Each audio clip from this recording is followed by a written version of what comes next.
중국이 다시 한국에 대해 경제보복을 하겠다고 위협하고 있습니다. 중국은 사드 미사일 한국 배치를 다시 지목하면서 한국이 미국과 미사일 방어 체계에 들어간다면 경제보복을 할 것이라고 압박했습니다. 중국은 한국이 미국과 가까워지는 것을 두려워하고 있습니다. 중국은 러시아와 군사협력을 하고 있고 북한과도 전략적인 군사협력을 맺고 있으면서 한국과 미국의 동맹 강화를 견제하고 있습니다. 미국과 한국은 동맹이기 때문에 중국이 한국을 보복하겠다는 것은 곧 미국에 대한 도전입니다.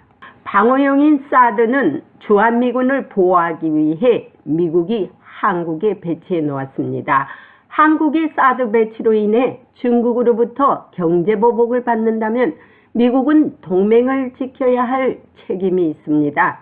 오늘 국무성 파텔 수석 부대변인은 한국에 대한 중국의 경제보복 위협에 대한 본 기자의 질문에 우리는 인도태평양 지역과 전 세계의 평화, 번영, 안정에 필수적이라고 믿는 신중한 조치를 취할 것이라고 말했습니다. 또한 이에 대응해 미한일 동맹협의체 창설이 필요하느냐는 질문에는 물론 이러한 문제를 양자간 메커니즘으로 작업하는 데에는 이점이 있다고 말하면서 이러한 문제를 3자간 협력하는 것에도 물론 이점이 또한 있다고 말했습니다. 감사합니다. 베단트. 한국과 중국에 관한 질문입니다. 중국이 사드를 다시 지목하면서 한미동맹을 강화하는 것에 또다시 경제보복으로 한국을 위협하고 있습니다. 미국은 동맹국에 대한 중국의 경제보복에 대응하기 위해 앞으로 무엇을 할 것입니까? 우리는 분명히 여기에서 어떤 조치나 지정을 미리 보거나 앞서가는 일을 않을 것이지만 대한민국을 포함하여 지역 및 전 세계의 동맹국 및 파트너와 긴밀히 우리는 협력할 것입니다. 그리고 우리는 인도태평양 지역과 전 세계의 평화, 번영, 안정이 필수적이라고 믿는 신중한 조치를 계속 취할 것입니다. 기아가 우리가 한 것을 보았을 것입니다. 아주 명확하게 그렇게 할 것입니다. 가장 최근에 정부가 주최한 국빈 방문에서 우리는 한국과 윤 대통령을 맞이했고 워싱턴 선언을 포함하여 많은 조치와 적극적인 정책이 나오는 것을 보셨을 것입니다. 그래서 우리는 이것을 계속 노력하며 추구할 것입니다. 중국의 경제보복에 대응하기 위해 한국과 미국, 일본이 동맹협의체가 필요하다고 보십니까?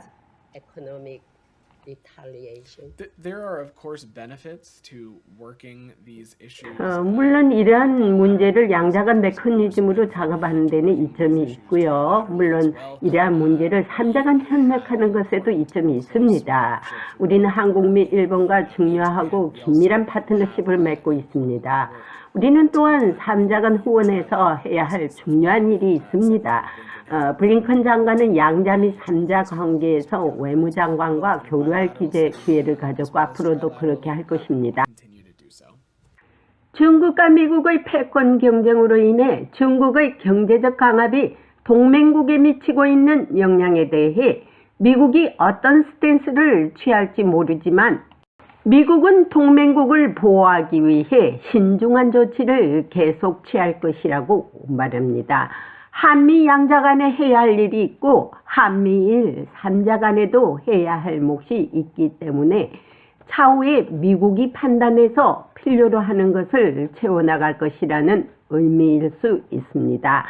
다음 주에 있을 G7 정상회의에서 중국에 대한 경제적 강압에 대한 어떤 조치가 나올지 기대해 봅니다.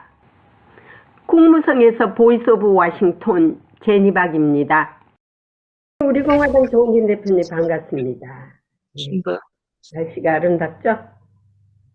제가 이 목감기가 잔뜩 들어서 상태가 목소리가 별로 안 좋죠. 예, 조심하십시오. 요즘 여기도 목감기, 코감기 난리가 났습니다. 저도 이미 지나갔습니다.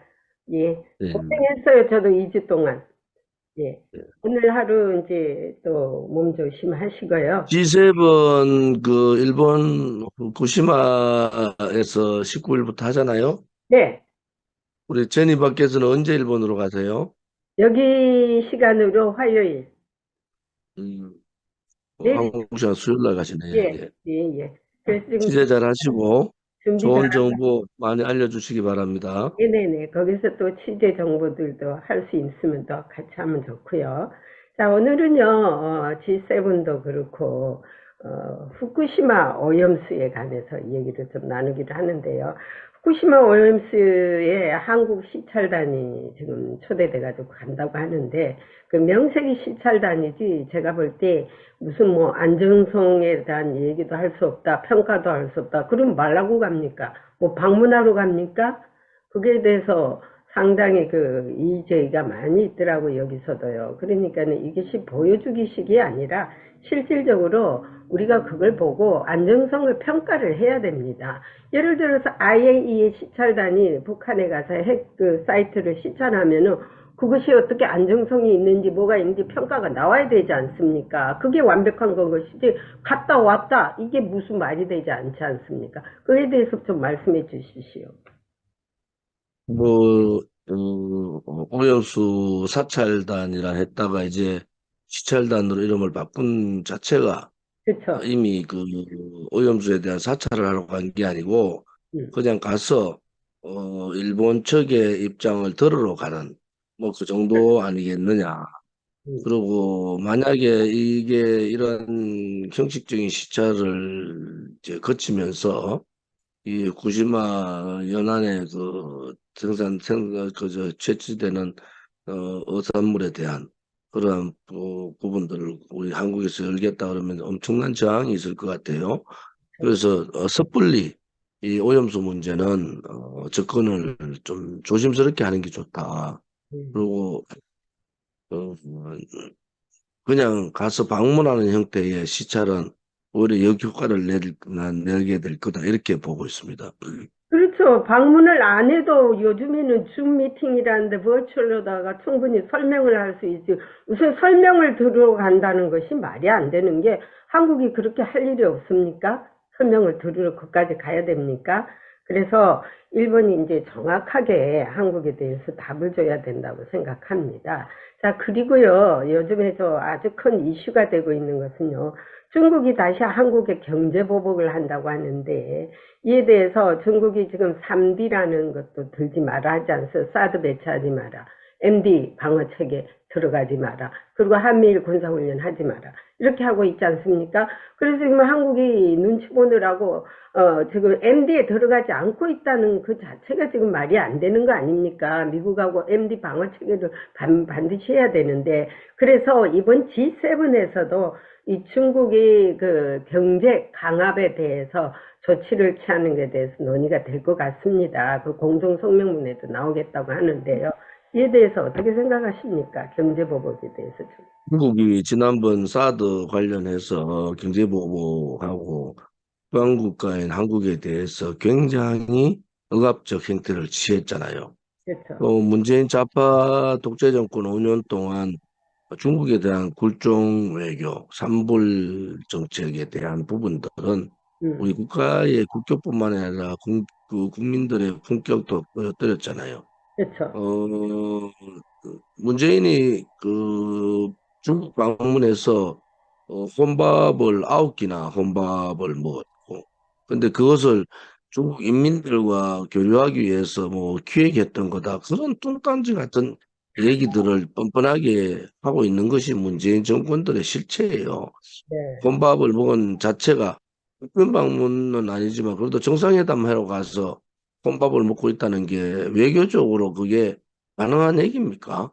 그것은 있을 수 없는 얘기다. 그게 바로 그 자체가 중국에 대한 이 시진핑에 대한 굴종을 한 거죠. 네. 그리고 또 우리 기자가 폭행을 당했는데도 한마디 말 못하고 음, 그러한 굴종 외교에서 벗어난 윤석열 정부는 다른 그 독자 외교의 방향, 특히 우방 국가들의 다자 안보 체제, 또 한미일 연대, 한미 동맹 강화 음, 이러한 부분의 그 정책 변화는 옳다고 보는 거죠. 그것이 사실 맞는 얘기고, 또 당연히 북한이 매주 미사일을 쏘고 7차 핵실험을 준비하고 있는 과정에서 네. 우리는 방어훈련을 하는 것이 당연하지 않습니까? 그렇죠. 이미 방어훈련을 하지 않으면은 사실 소위 말하는 공pepe 게임밖에 할 수 없는 상황이라서 그것은 실질적인 북한의 도발에 대응을 할 수 없다. 이런 부분에 있어서는 한미 방어훈련이 당연히 해야 되는 부분이다. 그래서 이 5년 동안에 문재인 정권 때문에 이 미국에서 한국의 그 정보기관 혹은 이 국방부에 대한 신뢰도가 많이 떨어져 있는 상태 아닙니까? 네. 그런 과정에서는 한미 방어훈련을 통해서 음. 한미 간에 특히 한국과 미국 간에 그러한 군사적인 어떤 정보 공유와 그 신뢰를 회복하는 것이 대단히 중요하다. 이렇게 봅니다. 그러니까 이제 해상 차단 훈련을 한미일이 지금 하기로 되어 있지 않습니까? 이달 말쯤에. 그렇게 되면 이제 또 중국이 또 발끈할 거란 말이에요. 왜냐하면 중국과 북한은 경제 교류를 하고 있기 때문에 지금 코로나 이전으로 다시 돌아갔다고 합니다. 보드에서 개방을 했대요. 그러면 이것이 이제 중국이 이제 발끈해가지고 이제 북한 편을 들다 보면은 이제 삼국이 한미일이 다시 이제 강압하는 해상 차단을 이제 배에 올라서 예를 들어서 무기 같은 것을 수출한다든지 또는 다른 아이템들을 이제 다른 나라에 러시아라든지 이런 데 줄 때 해상에 올라서 차단하면 이거는 이제 전쟁이 일어나는 거예요. 잘못하면은. 그렇게 될 때는. 그래서 이제 중국의 입장이 상당히 중요하다고 보고요. 이제 이럴 때 미국의 지금 스탠스가 예를 들어서 사드 보복을 당했지 않습니까? 옛날에 중국으로부터. 다시 사드 보복 같은 것이 나올 때 미국이 어떤 스탠스를 취할 것인가. 동맹에 대해서 경제 동맹이기 때문에 그것도 완전히 어떤 조치를 취할 것이냐라고 저 국무성에 물었습니다. 국무성 그런 얘기를 하더라고요. 어, 아주 신중한 조치로서 계속적으로 동맹을 돌볼 것이라고 말했거든요, 지금. 그러면은 예를 들어서 이제 이번에 이제 G7에서 이러한 공동 성명문이 발표가 된다면 중국은 또 다시 이제 한국이 제일 만만한 거예요, 이 사람들이. 이미 그렇게 문재인 정권 때 지를 들여놔가지고 한국 자체를 아주 우습게 여기는 거예요. 그래서 이제 윤석열 정부가 잘해야 될 것은 과감하게 문재인 정부가 했던 것들을 무효로 하고 과감하게 도전을 해야 됩니다. 중국에. 그럴 때 바뀌어지는 것이 그렇지 않으면 우리 계속 끌려다는 것으로 보고 있습니다. 그 다음에요. 지금 이제 해상 통제 훈련은 그동안에 문재인 정권에서 북한에 지원했던 공식 지원 외에 여러 가지 의혹들이 많이 제기되고 있잖아요. 네, 그러한 부분들도 다시 한 번 더 체크할 필요가 있고, 또 한미일 연대의 강화의 모습을 보여줄 필요가 있다. 그렇죠. 이번에 그 워싱턴 선언이 경제 동맹에서 이제는 그 군사 동맹에서 경제 동맹으로 전환하는 계기가 된 거 아니겠습니까? 네, 특히 핵 부분에 대한 확실한 입장을 견지했기 때문에 이제는 북한의 이제 신냉전으로 인해서 중국이 북한의 손을 들어주고 음흠, 북한의 지원을 제기하고 그런 입장으로 봐서는 그 북한의 경제적인 제재라는 게 굉장히 사실 어려워요. 그렇지만은 북한이 대놓고 외교적으로 밀무역을 한다든지 그렇죠. 무기를 밀반출한다든지 이것은 막아야 되지 않습니까? 그런 부분에 있어서는 적절한 그 훈련이다. 예, 이렇게 평가를 합니다. 왜냐면은 북한이 지금 사이버 해킹으로다가 엄청난 돈을 해킹했지 않습니까? 몇 조 원을. 그나마 그래도 미국이 그냥 이번에 나서서 사이버 가상화폐 이런 거를 조치를 취해갖고 1조 원을 회수를 했대요.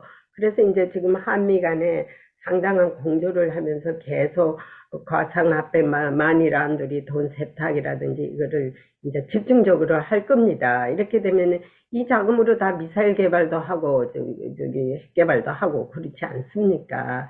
그래서 이제 이거에 대해서도 앞으로 이제 더 예의주시하면서 우리가 지켜봐야 될 것 같습니다. 그리고 이제 그 한국의 정치권 얘기를 좀 한번 해보겠는데요. 왜 저기 민주당 야당은 왜 그렇게 돈 문제가 그렇게 많이 발각이 됩니까? 이에 대해서 왜 또 우리 예를 들어서 국민의힘이라는 그 여당은 어찌하여 이거 하나 제대로 막지 못하고 쩔쩔매고 있는지 그 이유가 지금은 저는 뭐 여야를 떠나서 이번에 민주당의 그 송영길 당대표 선출 경선 과정에서의 돈봉투 사건, 네, 그게 뭐 20여 명의 국회의원이 연루돼가 있다 이런 거 아닙니까? 우선 또 녹취 파일에 나오는 두 사람은 일단 민주당을 탈당한 상태고요. 또 젊은 정치인이라고 개혁 정치인이라고 하는 그 김남국 의원은 코인 앞에 대한 부분을 가지고 거짓말을 국민 앞에 대놓고 했다고요. 근데 이 사람은 더 나쁜 것이 도덕적으로 자기는 또 구멍난 운동화 신고 라면만 먹고 호텔비가 없어서 모텔에 보좌관이랑 같이 자고 이러한 가난에 대한 코스프레를 했단 말이에요. 네, 국민들을 속인 거 아닙니까? 그렇죠. 여기는 젊은 정치인이 젊은 정치 깨끗하고 개혁적이고 그다음에 또 나름대로 행동하는 젊은 정치인의 모습이 아니라 겉으로는 개혁적인 얘기를 하고 정부를 비판하고 여당을 비판하면서 안으로는 그 국회 회의 기간 중에 회의 시간에 코인 투자를 수도 없이 이 코인에 말도 대한 안 돼요. 연주를 했다는 거 뭐 있을 수 없는 일인데 실질적으로 이 정도 되면 의원직 사퇴를 가야 되는데 의원직 사퇴를 안 하고 탈당을 했다. 그러니까 민주당은 탈당을 하고 조금 지나면 다시 복당을 시켜주고 음, 뭐 민영배 의원 같은 그런 무소속으로 있다가 다시 복당하고 뭐 그런 일들이 일비재하다. 그게 자기들의 생각과 같은 자기들이 사상이 같은 사람들은 부정부패를 해도 다 수용해주는 그 뿌리는 어디 지도부도 붙어 있단 말이에요. 김대중, 노무현, 그다음에 문재인, 지금 이재명, 이 지도부들이 과연 그동안의 지도자들이 깨끗했느냐? 저는 그렇지 않다고 보거든요. 그다음에 그러니까 민주당 전반적으로 우리가 사장을 같이 하고 또 투쟁하고 어려울 때 386, 80년대, 70년대, 80년도에 그러한 생각들이 운동권들의 생각들이 그 생각들이 우리는 좀 부정부패를 해도 생각이 같으면은 또 이 과거에 예를 들어 독재 정권과 투쟁을 하면은 된다 이런 생각을 갖고 있는 그런 생각들이 세상이 얼마나 바뀌었는데 아직도 그런 생각을 갖고 있는 게 하나가 문제가 되고요. 두 번째는 이번에 그런 문제가 있으면은 이 민주당이 전수조사를 하자. 그러면 각자가 자기가 가지고 있는 가상화폐에 대한 투자가 있든지 투자를 했으면 어떤 자금으로 어떻게 했는지 그거를 당에다가 내라. 그러고 국민의힘도 국민들한테 우리가 이거 다 밝히자. 이렇게 민주당이 해야 되잖아요. 민주당이 이걸 못하는 거. 저는 국민의힘도 이 부분에 자유롭지 않다고 보여요. 음, 왜냐하면은 이준석 전 당대표도 코인 가상화폐에서 돈을 많이 벌었다는 얘기가 있단 말이에요. 근데 그렇죠. 그거에 대해서는 그냥 넘어갔지만 뭐 이준석은 자기가 실명으로 하고 문제가 없다고 얘기하지만은 과연 민주당의 의원들 몇몇 의원들에 대한 국한된 사건인가? 저는 그렇게 보지 않아요. 그래서 나이는 젊지만은 더 반개혁적이고 더 반국민적 행위를 하는 그런 정치인은 젊은 정치인이 아니다.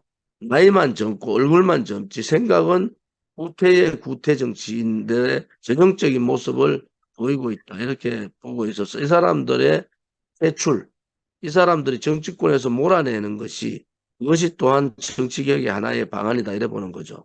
근데 이제 근본적으로 한국의 국회의원 자격을요, 좀 제대로 좀 조정을 해야 될 것 같습니다. 이 미국의 컨셉으로 볼 때는 도대체 이해가 안 되는 게요. 그 많은 돈 문제, 그 이재명이는 지금 범죄자지 않습니까? 이런 사람들이 국회에 앉아 있는데 그 국회를 그 금 배지를 이용을 해서 자기들의 이득을 채취하기 위해서 그 국회의원을 데리고 하는 것이지 국가에 봉사를 한다든지 국민을 위해서 어떤 일을 하기 위해서 하는 게 아닌 것 같습니다. 그렇기 때문에 이제 앞으로 한국도 국회의원의 자격에 대한 어떤 그걸 아이템아이들을 확실하게 줘가지고 그 범위에 벗어나면 완전히 나올 자격도 없다라고 만들어 놔야 됩니다. 미국 같으면은 교통티켓 100불 이상짜리 있으면은 원서도 쓰지도 못해요. 연방정부 잡에. 그러니까 그렇게 딱 해놓으니까는 양심적으로 딱 지켜지지 않습니까? 근데 한국은 무슨 놈의 범죄자가요. 야당 보면은 너무나 많아요. 그래도 아주 그냥 뻔뻔스럽게 앉아 있더라고요. 뻔뻔스럽게 자기가 대표라고 하고 있고요.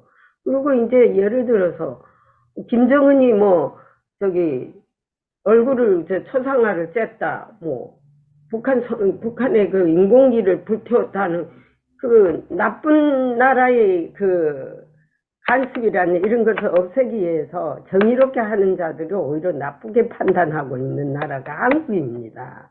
미국은 절대 그렇지 않습니다. 그래서 아직도 한국의 정치가 너무나 후퇴되어 있고 세련되지 못했다는 것이 여기에 평가니까요. 우리 조은진 대표님 같은 분이 빨리 국회에 들어가셔서 좀 교통정리 좀 해야 될 것 같아요. 그래서 이제 뭐 국민들의 그 의식 수준이 높고 경제 수준이 높은데 그동안 386 운동권 지금은 뭐 686까지 됐잖아요. 이 30년 이상의 그 운동권에 대한 국민들의 인식도 많이 바뀌었어요. 그때는 나름대로 뭐 투사로서 또 민주화 투쟁 과정에서 이렇게 했지만 지금은 그들이 전형적인 구태 행태를 취하고 있다. 이번에 민주당에 보다시피 뭐 돈에 그렇게 집착하는 조국이랑 이런 사람들 보시기 그렇게 돈의 좌파 소위 말하는 강남 좌파들이 민주당에 들어가서 그러한 분위기가 민주당을 휩쓸고 있다는 게 가장 큰 문제잖아요. 그런 그게 불감증, 도덕 불감증, 그다음에 몰상식, 어, 몰양심 이러한 부분들이 문제인 거예요. 그런데 그것이 민주당 내에 전혀 그렇게 퍼져 있으면서도 자기들 스스로가 이것이 반국민적, 반도덕적, 반윤리적 행위라는 것을 인지를 못하고 있다는 게 더 큰 문제잖아요. 이번에 돈봉투 사건의 녹취록을 보면은 이렇게 돈을 몇백만 원을 주고받는 문제가 아무런 문제가 없는 듯이 얘기하잖아요. 일반 사회에서 형 동생이 어려운 동생 도와주는 형태 뭐 이런 형태로 취해가 되겠습니까? 그래서 국회의원 선서에 보면은 본인의 이익보다는 국민과 국가의 이익을 위해서 공익을 위해서 의정 활동을 해야 된다는 그런 게 있죠. 윤리 강령에도 그런 부분이 있어요. 그렇게 하려면은 엄중한 법잣대를 갖다 대야 된다. 그래서 제가 얘기하는 건 이제 돈에 대해서 집착을 많이 갖고 있는 그러한 국회의원들은 당연히 국회에 들어올 생각을 못하도록 법적 그렇죠. 정비를 해야 된다. 국회는 국회의원으로서의 그 명예로운 직을 국민들이 주신 거 아닙니까? 그럼 그 명예로운 직을 명예롭게 봉사하고 희생하면서 해야 되는 것이 국회직이지. 그것이 자기 이익을 위해서 혹은 자기 가족들을 위해서 자기 아는 사람들을 위해서 그렇게 하는 이 소위 한국 정치의 병폐 그러한 끼리끼리 정치 나눠먹기 정치의 이 병폐를 반드시 뿌리 뽑아야 됩니다. 그래서 이제 제 해외 동포들도요, 안 본 것 같지만은 전부 모니터링을 하거든요. 그래서 이제 한국 국민들이 깨어야 됩니다. 한국 국민을 깨우는 계몽운동을 해야 됩니다. 그래서 그런 사람들은 절대 국회 입문도, 국회 화장실도 못 들어오게 만들어 놔야지만이 이것이 이제 앞으로 개선이 되는 것이지, 왜냐면 주인인 국민이 가만히 두고 보고 있으니까 지금들 멋대로 하는 거예요. 이건 해도 너무하더라고, 제가 봐도. 그래서 이제 국회의원의 그 수준들을 다시 이제 좀 바란싱을 맞춰야 되지 않을까 이렇게 보는데요. 이제 또 우리 내년이면 총선도 있지 않습니까? 그래서 이제 여기 이제 기자들도 그런 얘기를 해요. 박근혜 대통령 때 보면은 상당히 참 모든 것이 화해롭고 잘 되어가고 있고 안보 문제도 상당히 좋았다. 그래서 이번에 김관진 전 국방장관, 예. 국방장관이죠. 그리고 안보실장도 하셨죠. 이분이 다시 재고용된 데 대해서 상당한 찬성이 있습니다. 이 교포들이. 왜냐면은 그분이야말로 자기 혼신을 다해서 국가를 위해서 지금 희생하고 있지 않습니까? 그런 분들 댓글을 저작이라 해가지고는 다 집어여가지고 한 분은 완전히 또 자살하게 만들고 지금 그런 사건까지 났지 않습니까? 그래서 이런 거에 대해서 진짜 자숙해야 됩니다. 그리고 이를 확실하게 알고요. 그래서 제가 볼 때 참 군인, 지금은 참 군인이 그리울 때예요. 우리 한국에 진짜 참 군인이 없어요. 군인은 죽어서 말한다 하지만은 죽지 않고 말해야 됩니다. 왜 죽어서 말해요? 살아있을 때 빨리 잘 옳은 말 하고 그래야지 왜 죽어서 말합니까? 그러니까는 이 군대가 지금요 문재인 때 다 망가져가지고 싸움할 수 있는 군대가 아닙니다. 완전히 날라리 군대예요. 날라리 군대. 그 미국 저기 국방부에서 그런 얘기를 합니다. 뭔 놈의 군대가 저기 앞에 있는데도 저기 아이폰 보느라고 총도 못 쏘는 거라면서 이거 나라 군대는 제일 지금 중요한 게 총 쏘는 것부터 해야 된다고. 100점 100승 지겠다 그러더라고요. 그 당시에. 그래서 지금 총선 연습을 많이 하고 있는 것 같아요. 그래서 이제 문재인 때 다 기강을 다 흐려놨어요. 자, 그러면 이제 다 늙어가는 이제 좀 편안히 쉬어야 할 김관진 전 국방장관이 무슨 죄가 있어서 또 불러 나와가지고 또 이런 저 엄중한 시기에 또 어떤 바가치를 쓰려고 그죠? 그러니까 이순신 장군을 갖다 집어여나가 감옥에 여가지고 이제 적군이 쳐들게 또 붙잡아내서 또 전쟁을 치게 했지 않습니까? 똑같은 거예요. 그러니까 이분들도요, 개런티를 줘야 됩니다. 국가에서 쓰임받고 사용만 해가지고 폐기 처분 당할 게 아니라 완전히 우리나라가 잘못한 게 하나 있어요. 그 사람을 썼으면은요, 죽을 때까지 보장을 해주는 게 없어요, 한국은. 미국은 진짜 이 사람을 내가 보장하나 끝까지 보장합니다.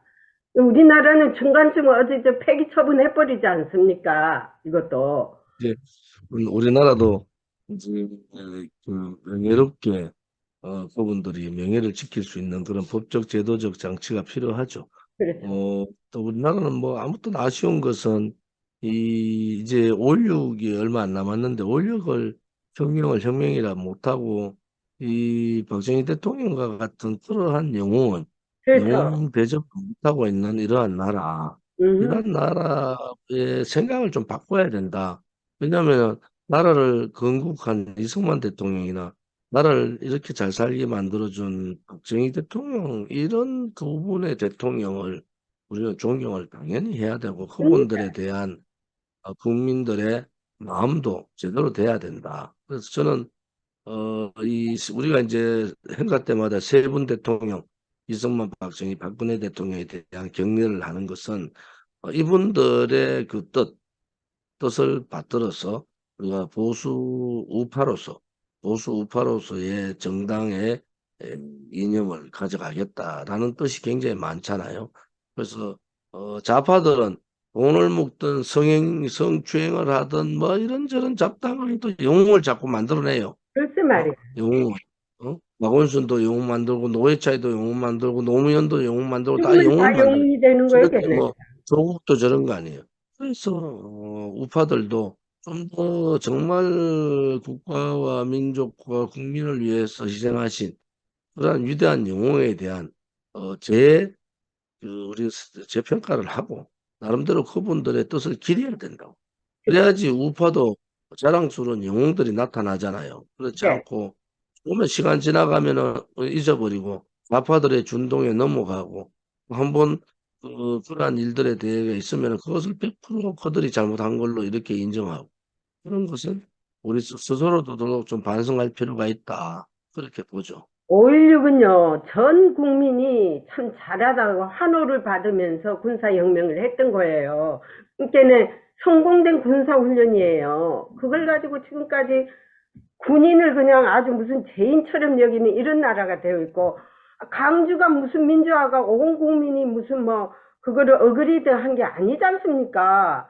지금 민주화하는 몇몇 사람은 어그리한 거지 무슨 온 국민이 다 어그리한 거니까 강주 민주항쟁을 그 5.16 같은 그거는 못 사는 그런 시대에서 박정희 대통령이 재건을 해서 잘 사는 시대로 만들어놨지 않습니까? 그분이 군인으로서의 그 당시 군인으로서의 역할은 다 했고요.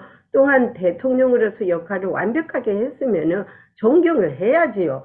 왜 그 지금까지도 그 군발이라 그러고 군인이 다 망해먹은 걸 그런 생각. 이 사고방식이 우리 한국 사람들 국민들 그 사고방식이 진짜 나는 마음에 안 듭니다. 그래서 5.16 민주화도 그것도 민주화라는 그 미명하에 줄끼리 몇 사람끼리 난리가 난 거지. 전 국민이 가서 민주화 운동을 한 게 아니지 않습니까? 그것도 어떻게 정리를 좀 해야 돼요. 그것도 국회에서도 눈치만 보고 서로 안 하고 있는 그것도 좀 모순인 것 같습니다.